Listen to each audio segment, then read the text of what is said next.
Okay, I So received greetings and salutations, friends and family. We are here and gathered with my friends from Nigeria. I'm so excited. Woo! We're getting ready for our session tomorrow. And tomorrow, as you know, is April 12th, Yuri's Night, or UN International Space Flight Day. So hello, Ilya Daniel Geshinbaki. Did I pronounce your name right? You got it, Dr. Claire. Close enough. All right. So he's with Africa Space Foundation. I'm also with Bukola Timmy, and I'm with Azon de Conlora. All right. So let's talk a little bit about what we're doing tomorrow. So Daniel, for you first, you reached out to me and you said, "Hey, Dr. Claire, what are you doing? We'd love to do something with you." So tell me, first of all, just tell the audience who you are, what you're doing in Africa Space Foundation, and let's get them warmed up for tomorrow. Okay. Okay, so first of all, I'll say good evening to everyone. My name is Ilya Daniel Gashimbaki, and I am the Executive Director of the Africa Space Foundation. So the Africa Space Foundation is a non-profit organization. We operate in multiple countries across the African continent, and we work to promote space science and tech and space education across Africa. What we want to do is that we want to build a brighter future in Africa, especially within the space sector. We want to promote collaboration and we want to promote unity. And part of that is promoting and hosting events like this. We want an open dialogue. We want students to work with other students. We want professionals to work with other professionals. We don't want people just limited to their own cultures, their own communities, and their own countries. We want to build an Africa where we can rely on each other and where we can build something much bigger than our own countries or our own communities, something that we can truly call Pan-African. Wow, this is like music to my ears. As a child born in Jamaica, growing up under the banner of Garvey, growing up in the era when everybody in middle class Jamaica was becoming African centered in the Rastafarian area. I mean, I had this vision of myself working on building a Pan-African identity. And so here I am with the next generation of leaders. It's fascinating. Many things didn't happen with my generation, but thank God I'm living long enough to see what we can make happen with this emerging group of leaders. So I've been on the phone a lot with a young lady called Timmy. And let me show you, Timmy is not short for timid. Timmy is, actually, truth be told, when she sent me a gentle reminder to be on time for a meeting, I said, "Oh, I need this young lady in my camp." I actually wanted to just grab her up, put her in a suitcase, and have her right beside me right here in my beautiful library, because I really need somebody to keep me on the ball. So Timmy, tell me a little bit more about yourself. And what's your function in African Space Foundation? Okay. Hi everyone. I am Oluwarantimi Bukola. I am from Nigeria, Yoruba specific. And at Africa Space Foundation, I'm the international liaison officer. So anything that has to do with discussing with international parties, that's where you find me. I'm a lover of space. I have always loved space. I've always wanted to be in the space community, go to space since I was 10. So this is a lifelong dream for me. We're just starting, we're just putting our first foot forward. They said tiny drops of water make a mighty ocean.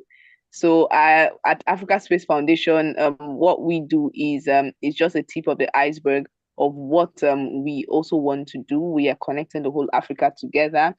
And the whole Africa together, I mean, the space community, the space community is it's a very profitable community, and it's quite unfortunate that as Africans we are not harnessing that together. So this is what we do is a call to all Africans, pull all the Africans together to be able to harness the uh positive sides of space, harness the space economy for our benefit and for our growth. So yes, that's all. That's a summary. That's the tip of the iceberg. She's doing a lot more.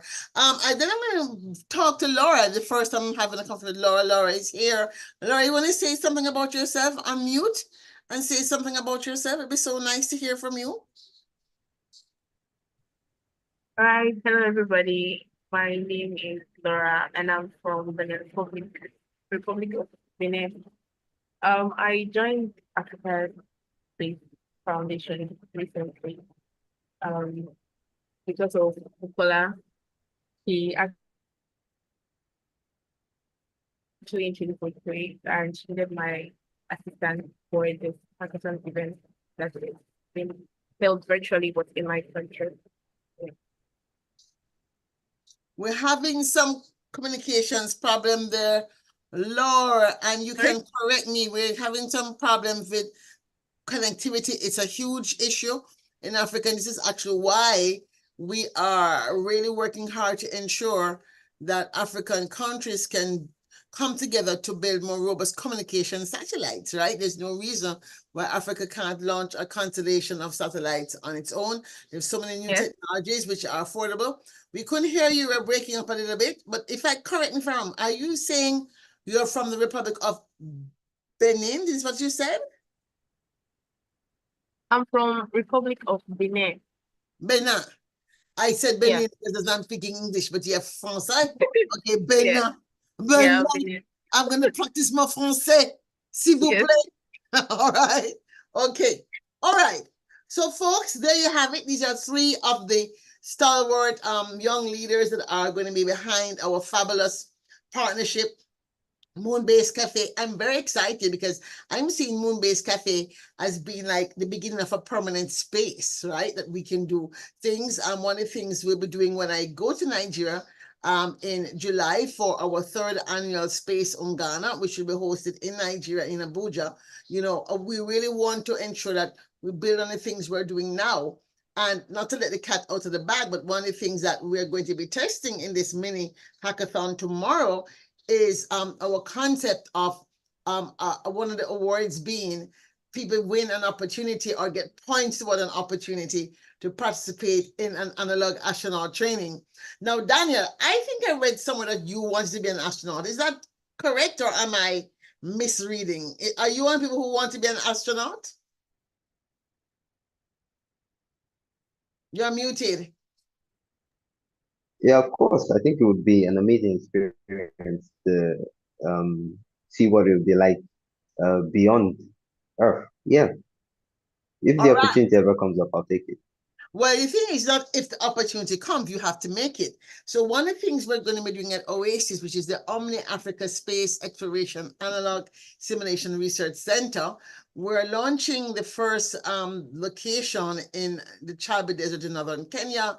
Last year, we scouted possible locations in northern Ghana where they have very arid conditions right near to the border of Burkina Faso, which would be fantastic because then I could also service the people in Burkina Faso as well, if we're able to do something in Ranga. And then we're looking to, when we go to Nigeria, have an opportunity to actually explore one of the cave sites that might be able to serve as a moon lava simulation site for us being able to look at an opportunity to do some simulation research also in Nigeria. We feel that where the caves are, there are some caves in locations which is fairly stable and not unsafe. So we feel that we'll be able to do something there, even despite the fact we know there are challenges doing a lot of work in northern Nigeria at the moment where there actually is a desert, very semi-arid area. So that's what's on top. So Daniel, from your perspective, what are some of the things you think young people who are interested in becoming astronauts would be excited about being a part of? Because as I said, we're just beginning the startup of this phase. I go to an analog astronaut conference every May. I'm going again this May. And while I'm there, I'll be soliciting the people who do this for a living and identifying some trainers and putting together, you know, an online training seminar that we could offer sometime around the International Moon Day time, right? So my question is, what are some of the things that if you've never heard about this, as you think about our partnership in getting this done, getting the launch done, finding young people, what are some of the things you think that excite you about this idea of being a part of this process to launch also an analog astronaut training ecosystem in Africa? Okay. I think the thing about it that excites me the most is that it's essentially a staging ground for something much larger. Whenever people think of astronauts, a lot of people don't really realize the years of hard work and effort that go into the process. Every modern space program today, every modern astronaut program we have today, it started off as an analog mission. It started off as a program on the ground. You had people working in environments similar to what they would encounter in orbit. That's how it started off. And you had people training and experiencing these environments for years until they finally got to go on a space mission. So this was a stepping ground for ESA, it was a stepping ground for NASA, it was a stepping ground for the Roscosmos Space Agency. And it's my belief that this is the first stepping stone for Africa as well. When we begin to invest and promote programs like this, we essentially build a solid foundation to essentially support the future of our space programs. Because with this, you're not just building astronauts, you're training technicians, you're training ground control staff, you're training people that are building rockets, launch pads.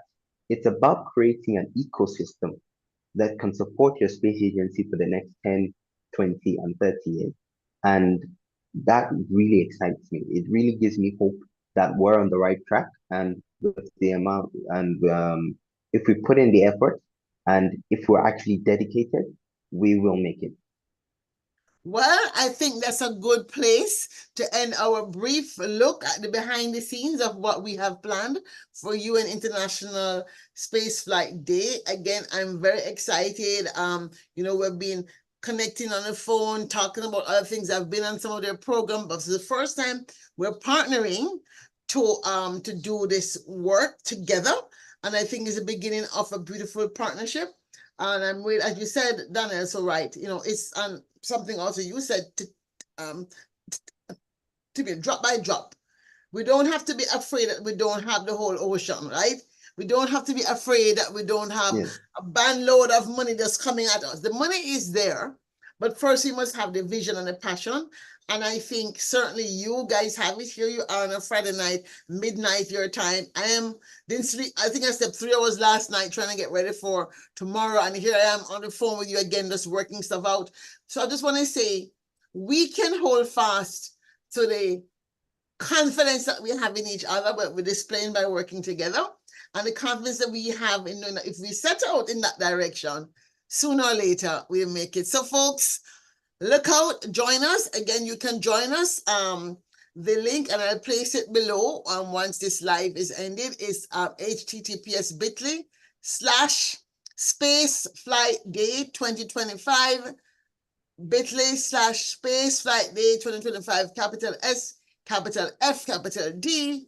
And I'll also put the link right under this live stream that you will be seeing. So until